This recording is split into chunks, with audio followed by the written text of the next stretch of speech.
like to talk about the emergency period in India and your role during that period? Well, I think when I was at Harvard, JP had come, and I'm talking of 1968, and hardly anybody recognized JP. It's very sad how India people forget so quickly. The man was a great freedom fighter who gave up being deputy prime minister to Jawaharlal Nehru and sacrificed his life for Sarvodaya, which is a very hard. But he made me spend about 6 months in Sarvodaya. I did, and I told him that in India nothing works without politics. Even social work, you need politics. He was angry with me for some time for suggesting that, because it means a negation of his life. But somehow in 72, when he was recovering from a heart attack, he suddenly called me to a resort near Bangalore called Tippanagudahalli. And all his colleagues were there, and he said, "You told me this in 1969. You tell these people what you told me." So I told them, and all those people pounced on me, saying, "You're immature, you're Americanized, this, that." No. He said, "No, he's right." The basic thesis was that JP continue Sarvodaya, but he must do politics without holding posts. Mahatma Gandhi did it, Lord Krishna did it. That's the kind of politics you have to do. So he said, then, okay, I will enter. And that's how the JP movement started. So the JP movement suddenly caught fire. Like today, this 2G has caught fire in the country. It requires usually somebody who has an impeccable record tested over time. And this time when I come in, they know that I have many minus points, but one thing is that I am not viable. And that there's nothing against me. If there was something against me, by now there were piled cases on me and sent me to jail. With 10%, they would have added 90% and made it look 100% real. So there's this confidence when I went to court that, I am serious about it. And that's why I've come. And the same thing with JP was a hallowed name, forgotten but hallowed name. And suddenly it all erupted. And Mrs. Gandhi became nervous. She tried to malign him, call him CIA agent, this, that, all that. But in the end, she lost the election. And that's how the emergency was declared. Basically, it was an excuse. But I decided that I would not go to jail. And I went underground. And for 6 months, it was a miserable life, basically, avoiding, you had to rely on people to put you up. You couldn't live in your own house, obviously. But because my family circumstances were such that I had enormous contacts in the bureaucracy. My father was a secretary level appointee, and my father-in-law was ICS, and so when I went to all the elite schools, so I knew everybody. And so I was forewarned that something big is coming. So then on the night of June 25th, I was with JP. I had dinner with him. And I told him this is coming. He couldn't believe it. He said, "No, she wouldn't dare do it." But I went back, and next morning at 4:30, I got an anonymous phone call from the police, basically informing me by an indirect method, asking me whether Dr. Swamy is at home. So I said, "Who's this at 4:30? He said, "We are from the police and we are just trying to trace him." So I knew that it's come. So I disappeared from my house, went underground, 6 months getting adjusted to this life of running around. It was painful, but I did it. I said I was going to live in a dictatorship, so I'm going to fight it. Get caught, this is another matter. Then what happened is that JP had been taken out on parole and he was sent to Chandigarh hospital. So he sent me a message, "Why are you wasting time here? There's press censorship. You go to America." Because he had seen me in action in Harvard, because I arranged his meetings and I was a young professor, and the high respect people held me. So he said, "Go there and propagate." I said, but how will people know here? He said, well, everybody's listening only to BBC and the Voice of America. So you'll automatically get publicity. So that's how I decided to go abroad. Now the question is, nobody was in a position to help me. So I had to plan it my own. So those days, security and all didn't exist. So I went to Madras, went straight to the airport, and I wanted a ticket to Colombo. So I got a ticket at the counter. And those days you could go to Colombo without a passport. And so I flew to Colombo. And then fortunately I had an American Express card. So I bought my ticket to the United States, in London to be exact, on a credit card, and flew out. And that's how the whole Friends of India Society, which I had founded, began. So in the beginning, I had to overcome this feeling that only smugglers and thieves were in jail. And if I had not, and Harvard immediately gave me back my job. So I was of course a visiting professor now, and people believed that. If I had said I'm a member of parliament, people wouldn't have believed it. So I used that platform of Harvard. I went to all the elite places in London, like the Royal Institute of International Affairs, Chatham House, Institute of Strategic Studies, and the British elite was completely swayed because I gave logical arguments. I was a professor, so articulated, instant hit, and this is recorded in B.K. Nehru, who was that time our High Commissioner. He's recorded in his book, Nice Guys Finished Second, Last or something. Nice Guys Finished Second, some book. Natwar Singh was Deputy High Commissioner, Mrs. Gandhi's favorite, and he was trying very hard to make out that I was a criminal. I had criminal charges back home. But this Harvard sort of just completely wiped it out. Then I flew to the United States and campaigned in 23 states. And the overseas Indians, they rose. Then I found that everybody is getting arrested in India. And there's nothing going on. So people began saying that if the emergency is so unpopular, why isn't there no reaction? Like they say now also, it's corruption, so why people don't revolt? Indian people do it very silently. So I had to demonstrate some way that there are people who are still in the mood to revolt. That's how this idea came, that I should return to India, enter parliament, make a minute speech and disappear. 10th of August 1976. Yeah, that's 76, yeah.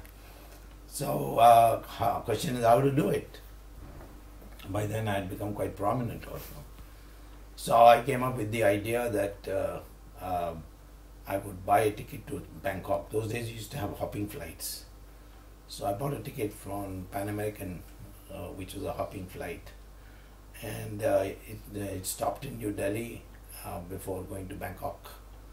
And so I was a transit passenger in Delhi.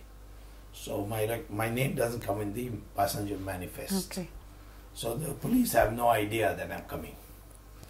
And then I got off, I went to the transit lounge without any luggage, dressed in kurta pajama. And I had my parliament pass. So I walked the opposite way. There was only one policeman, 3 a.m. in the morning. He looked at me and I showed the pass. He saluted me. So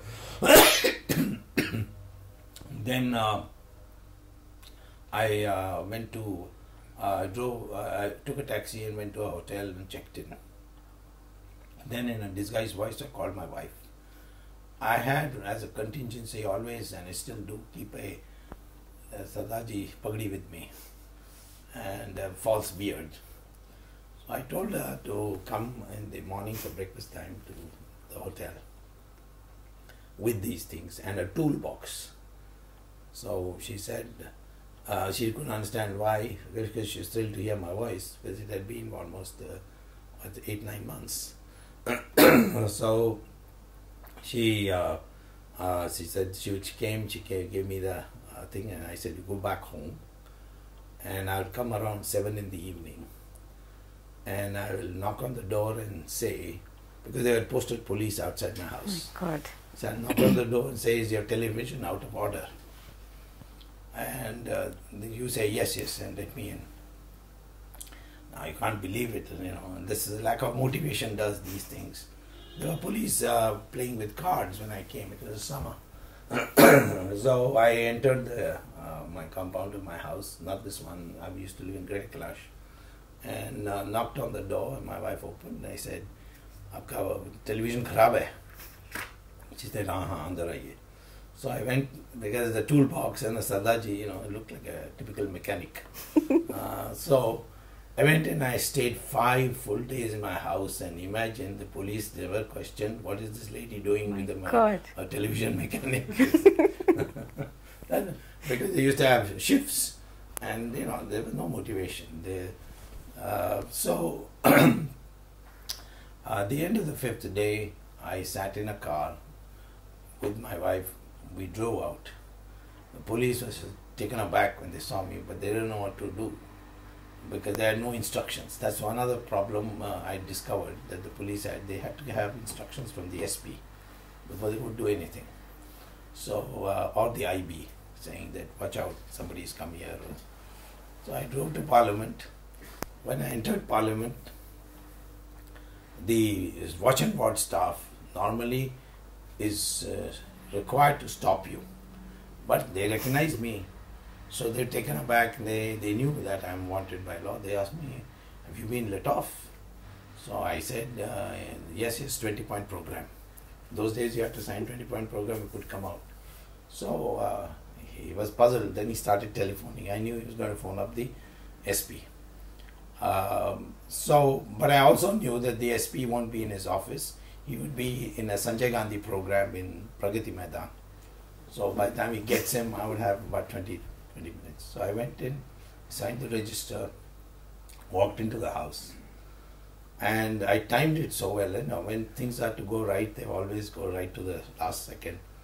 I walked in, and just at the time he was speaking the last name of the obituary, the speaker.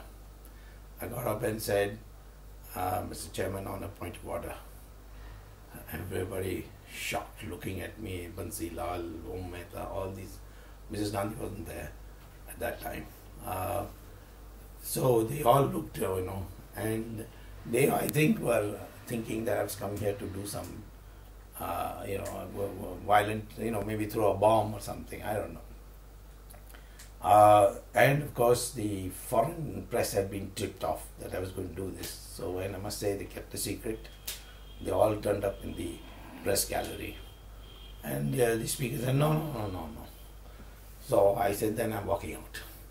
I said, point of order, you are speaking, on an obituary. Democracy has also died. So kindly include that also in the list of, in the obituary list. So he said, no, there's no point of order. So I said, then I'm walking out. And then he said, everybody will stand for 2 minutes silence. So they lost 2 minutes to stand in silence. Now, if they had a presence of mind, they would have said to the watch and ward staff, arrest that man and hand him over to the police. But they were all flabbergasted, you see. They didn't know what to do. And Mrs. Gandhi took them all to task for that later. And then I came out. I sat in my car. Meantime, I had left. My wife said, go to Birla Mandir. I will come. If I've escaped, I'll come and leave the car there. And they put the key under the mat, the floor, and you take the car home. I went there. I changed into Gandhi topi and in a short pants and shirt and so on. I looked like a youth Congress thug, Sanjay Gandhi's thugs. And those guys were really the law. And I went to railway station. By then the police had come, but they were looking for somebody in pajama kurta. And I stopped one policeman and authoritatively said, where is this train going to Agra, Mathura? So he told me, oh, I'll take you. And he took me and put me on the... He required nerves, that's all. And then I took by train. I went to Agra, Mathura. There, I had seen the train schedule. The GT was going to come, and I took the GT to Nagpur. From Nagpur, I changed train, went to Bombay. And Bombay, the RSS, which was organizing the underground, told me that this is a wild idea that you're doing. We don't want to get involved till you do it. Then we'll take care of it. Support you. Then we'll take care of it. So from Bombay, they took care of me. By then, the whole hell had broken loose. They threw me out of Parliament. They cooked up some charge that, I had not really come, that I had sent a dummy, all that. And then they expelled me from Parliament. And then, but then there was such a manhunt for me that everyone connected with me was put to trouble. So the RSS began to feel the heat, and they were worried that if I was arrested, what would happen to me. So they suggested I go back out again. Now question is how to go back, because I had become more prominent. So the only way I could do it is go to Nepal. But Nepal, crossing the border is dangerous. So I asked them to check from the Nepal king, who was my student at Harvard, King Birendra, whether he put me on a cargo hold of the plane and take me out. My goodness. They went and consulted him. He said, Swami is my great teacher. I'll do anything for him, but I can't do this, because she finds out she will invade Nepal. And she hates him, I know it, and tell him not to get arrested, because God knows what will happen to him in jail. So he said, somehow make him come here, then I'll take care of him. So ultimately I decided to cross the border. But luck would have it, Mrs. Gandhi was addressing the AICC in Guwahati. So everybody there was there, all the police. I went in exactly 5 minutes before 9 p.m. when the gates closed between India and Nepal. I was in Nepali clothes. I just walked through. Nobody paid attention. There, of course, the king's people were there, and they picked me up and took me to, by flight, they took me to Kathmandu, and then the king sent me to Bangkok, from where I got a commercial flight to the United States.